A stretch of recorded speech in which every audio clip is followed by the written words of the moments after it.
If you need level 40, unlimited, limited, clutch time, domination, triple threat, or anything else on your 2K account grinded, contact Rose NBA on Twitter and let them know X sent you. We're continuing the top 10 lists with shooting guards, include secondary position, and we're going to have ourselves a damn good time ignoring all these endgames. Because obviously this is the non-invincible, not endgame list, just because we don't care about those. There's some really good invincible cards that are now super cheap. There are some endgame cards as well that aren't, but these are going to be lists for people who don't want to use the endgame. Most of the cards in the games are cheap right now, but for anybody who's used all these endgames and you don't want to copy paste, version of a card you just used, these are the ignoring all these guys in here, just because we're not really interested. The first card we're going to start off with is going to be Yao Ming, a card that should still be expensive because he's, 7'6" point guard. That's kind of crazy. He goes to 244 on the weight. Now, obviously, with Yao Ming, you're not going to be getting a guy who's going to be running around, sprinting, going stupid fast, feeling super shifty, and just being all around just game breaking. But he is a 7'3" point guard who's basically going to shut down anything else that the other PG is going to be trying to do. And with set shot 8 at his massive height and wingspan, he's basically uncontestable to most normal size PGs. You're going to have to switch a center onto him. But if you aren't already running a center at the point guard, it's just going to mess up everything that you thought you had with your lineup. So it's just absolutely crazy. He also has really good defensive tendencies as well, and even some decent dribbling, although he's not going to feel super shifty. But using this Scotty behind the back really helps this Yao Ming feel absolutely crazy.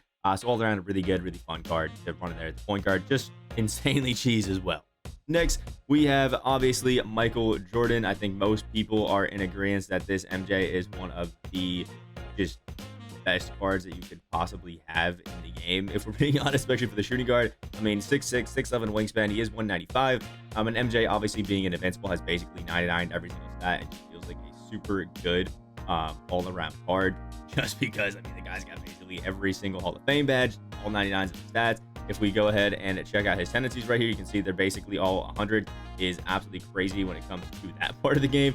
It has the MJ base, obviously on very quick, one of the better jumpers in the game, at least in my opinion. Has that quick dribble style, the Kyrie size up, the Trey combo and escape, MJ cross, Scotty on the back, long athlete, and this MJ dunking animation, which may be one of the best we've realistically ever seen in the game. It's actually kind of crazy.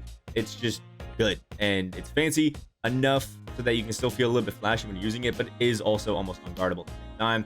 Next, we got Grant Hill, who is also a really good guy to be running out there at the shooting guard. He is 6'8", 6'11" wingspan, and it's just great because Grant Hill, I think, has a jumper that not a lot of people have used too much, and jump shot 1 on very quick, but it's still super clean. And again, one of those guys who I think most people are really gonna like having on their team, just because he feels a little bit different. Has that quick dribble style, also has that Kyrie size up that you get with MJ as well. I think it's a really good animation. You have that Trey combo and escape, the Scotty behind the back, the long athlete, all those really great dunking animations, which can be either good or bad depending on what's going on with you. But all around is a just really good, really nice card to have on your squad.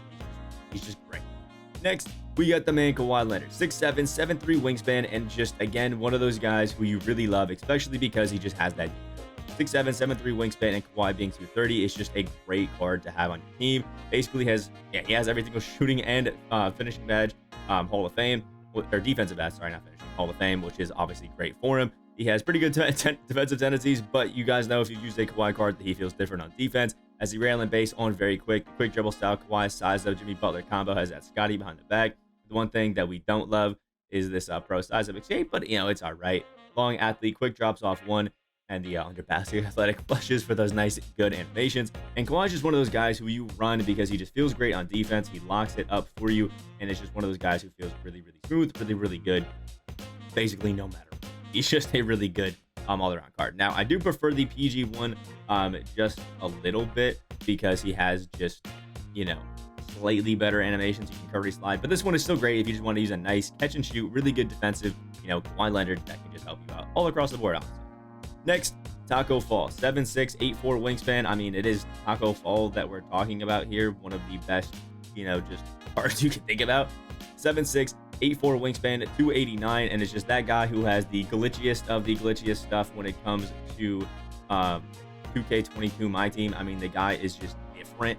Seriously. And if you're running Taco at the shooting guard, you're basically going to be blocking everybody's stuff shutting him down, contesting every jumper that they possibly have, and you still have jump shot 47 just in case you want it to work, honestly. Yeah, just in case you want to shoot a little bit instead of just shutting everything down. Also has this quick dribble style and has some good dribbling animations, but if I'm being honest, you're not using Taco because you want to dribble with him. You're using Taco because he's tall, he's going to shut everything down, shut every passing lane down realistically, block a bunch of shots, and still has a decent enough jumper to go out there and just feel super nice. He's just a great. Next, Ben Simmons. This one was kind of interesting. This is the point guard, shooting guard Ben Simmons. I think the Invincibles can play small forward and power forward, but this Ben Simmons, the fan favorite one, can actually play the shooting guard as well. 6'11", 7-foot wingspan, and I think if you don't want to run Ben at the PG or you're already running somebody else at the PG, this Ben can be great to just play the shooting guard position. He still has his Ben Simmons jumper on very quick, which I think actually feels better off catch than it does like using it off the dribble. As the quick dribble style, the Mitchell size up, Trae Young combo and escape, LeBron cross, Scotty behind the back, long athlete, Ben Simmons dunking animations, and hundreds on the defensive tendencies. Has all the great defense that you want. It still can be a great catch and shoot threat. Can run that secondary ball handler position or even primary if you want to. Like you want to run point guard Kareem and then put Ben at the 2 just to dribble around. I think he is one of the more versatile guards that we have in the game. Still going to basically shut everything down. He's not undersized. He's not lacking in like the strength department. He's at 92.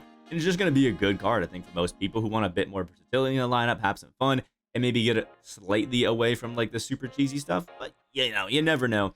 All around, still one of my favorite cards to use. I still think he's super fun, and most people should at least give him a little bit. Next, Kareem Abdul-Jabbar, 7'2", 7'5" wingspan. Swish Kareem is just great. 225 on the weight as well. Basically has all of that crazy finishing, good playmaking, has every single defensive badge Hall of Fame, and has some crazy good shooting as well. Lowest thing is his 80 shot IQ, has the best defensive tendencies you could possibly have in the game, and then has jump shot 21 on very quick. One of the faster jumpers in the entire game, and just so easy to time, so easy to get down. Has the quick dribble style and the penny size up, which is one of my favorites in the game. AI combo is super cheesy as well. He's 225, so this Steph Curry escape means that this Kareem can also Curry slide. LeBron cross, Scotty behind the back, long athlete, crazy good finishing. He is one of the best cards I think we've ever seen, one of the best versions of Kareem we've ever seen. And we have a Kareem that can Curry slide in 2K22. That's just, it's crazy. It's fun. It's interesting. This penny size up as well helps him burst really well. He moves great for a 7'2" guy with a 7'5" wingspan. Takes up a lot of space as well. Just all around great. Next, Kevin Durant, 6'9", 7'4" wingspan, 240 from the Supersonics. And just a good, again, another fun card. I think most of us kind of know what KD's got. The KD jumper on very quick dribble style, basically all KD animations besides the Kobe size of escape and the Scotty behind the back. Long athlete, just a good card. Good defensive tendencies. I would say KD's just one of those guys who you run because he can get a few easy buckets for you every now and then. It feels good, it feels shifty, and his defense is definitely good enough that he's not really lacking. And because we have an Invincible, his strength is still at a 96, so he's really not going to be getting up all that often. Just an all-around really good, really fun shooter. Next, Paul George, 6'9", 6'11" wingspan, 220, and just a great all-around guy. The reason I like PG is just because he feels like a really good 3-and-D card, especially at 6'9". The Paul George jumper is one of those better, catch and shoot jumpers if we're being 100% honest, but it's still great. I don't love his dribbling. He still has a Scotty behind the back though, but the PG escape combo and size up are right. Nothing crazy. Long athlete and his go-to dunking being his Paul George one does mean he's going to get blocked just a little bit more often, but has all the good shooting badges, all the great finishing, playmaking, everything that you need to be an all-around really good top shooting guard in the game. And Paul George is another one of those guys who I feel like, has a 6'9" frame, but always just feels a little bit taller when you're actually using the game. It could just be a good addition really to any squad, especially if you're just looking for a guy who you might not, dribble with every single possession, but can just go out there and get you some buckets and play some defense. And then last but not least is going to be Tracy McGrady. We're using the point guard one just because he can play the shooting guard, and they're essentially identical. So you give yourself a little bit more versatility by allowing T-Mac to also play the PG if you want to off the bench or something. And T-Mac, great. As the trade break base on very quick, and that's really why we use him. As the quick dribble style, the T-Mac size of a combo are okay. They're nothing crazy. And the thing that sucks about T-Mac is the fact that he has this Kyrie behind the back. It's really one of the worst behind the backs in the game. It kind of limits you a little bit, which is actually why I prefer to run T-Mac at the shooting guard, just because you can use that catch and shoot ability, and he can be more of a secondary ball handler and not the guy that you're trying to cook, every single possession with, behind screens or things like that. It can still be an all-around really good, shooting guard for you and a backup PG. Just all around, one of my favorite cards. So let me know what you guys think about this list down in the comment section below. I could do a list as well that includes, the top endgame cards as well, but I think most of us kind of know that if it's an endgame, it's in the top 10. So I thought these lists would be a little bit more fun, even though the endgames are cheap. So let me know what you guys think about it down in the comment section below. Like, comment, subscribe, and I will see you in the next video.